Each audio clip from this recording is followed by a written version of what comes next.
So in this video, we will see what are primitive data types. So welcome back folks, this is Shardul Gavande from Ace Knowledge and let's start with our session.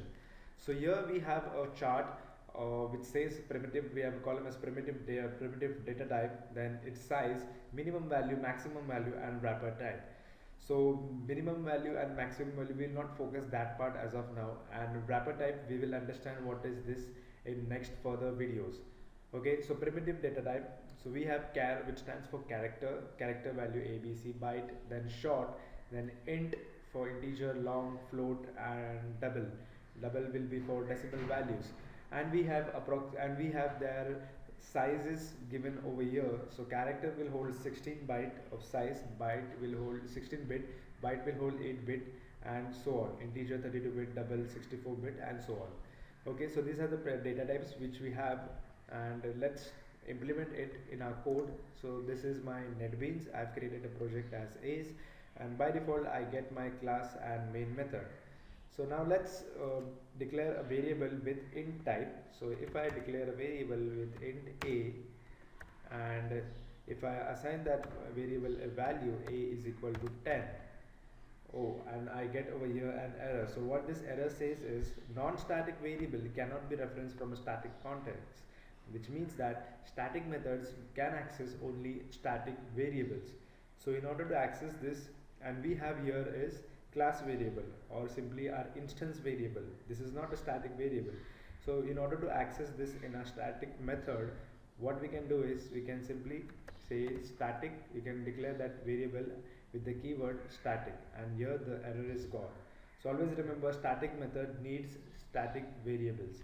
Okay, well, we can remove this and we can directly put this over here, and by default it becomes static because it is under static method. So you have either of the way to declare your variable and use it, fine, but always remember static method will take only static variables. Okay, so now we'll proceed. We'll say now int b. So this is our int data type, and we are assigning the value b, and for that we are giving the value as, let's say, 20, and the last one as c equal to, we'll say a plus b. And if I want to print the addition of these two numbers, so I have system.out.println, and into bracket I will say addition equal to, and I will pass that variable c in system.out.println with the help of concatenation operator plus and then c.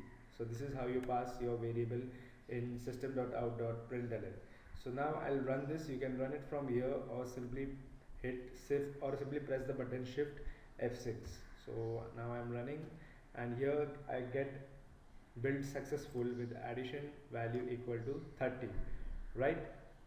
So now this we have done for int variable. Let's do it for change our data type. We'll say double, and over here also we'll say double, and over here also we'll say double.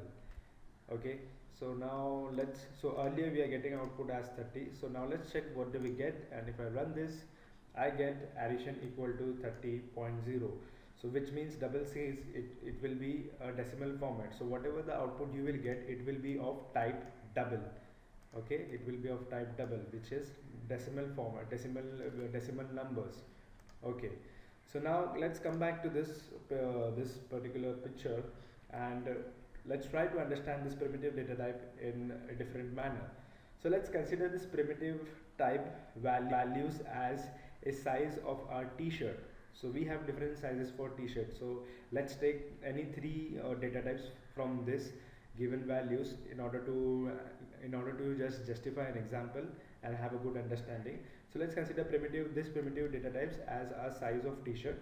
So this will be short, this primitive type short will be small size, then this int will, let's assume this int as medium size, this double and this double as XL size.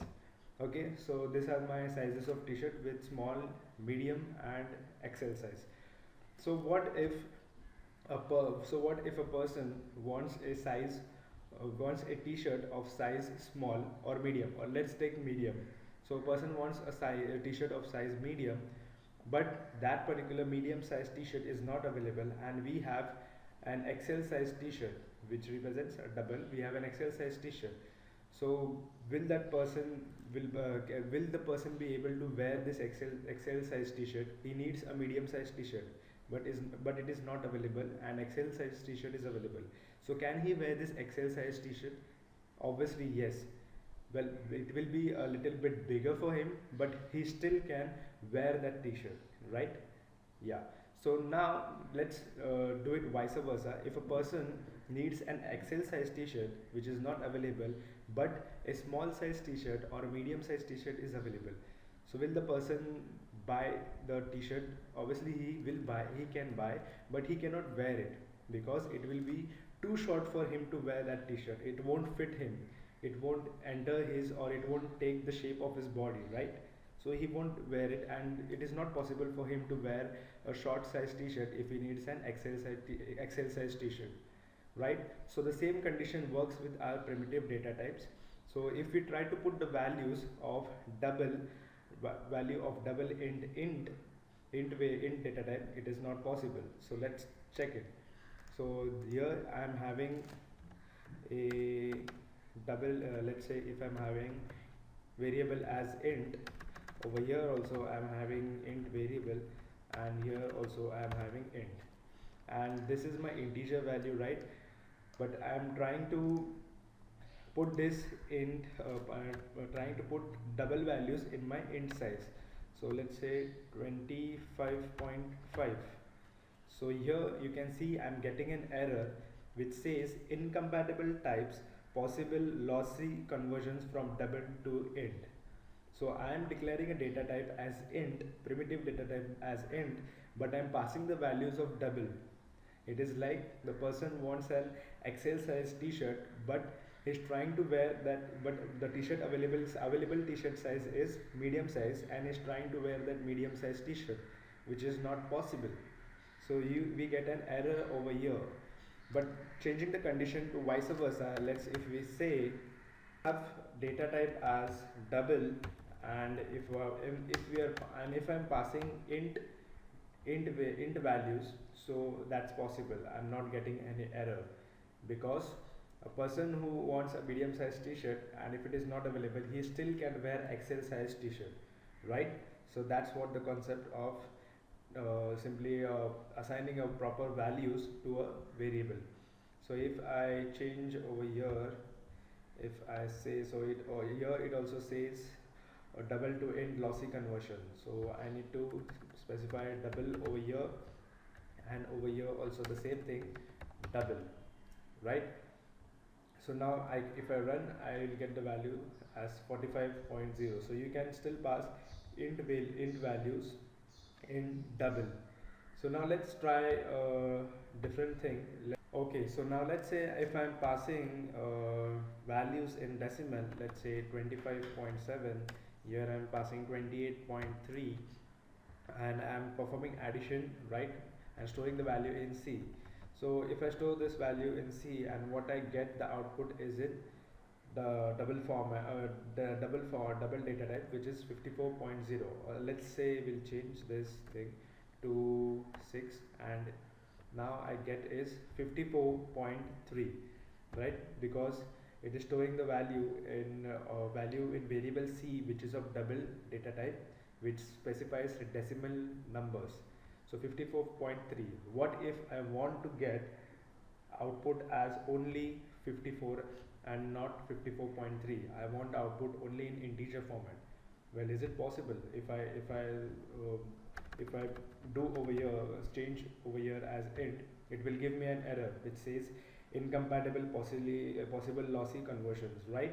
So what I need to do is I can't place double values in int variable, right? The example of t-shirt which we have seen, size of t-shirt. So what I can do is over here, let's keep it as double, which was the same as earlier. And what I can do is in the result over here, I can change this double to int, this double data type to int, which is called as typecasting.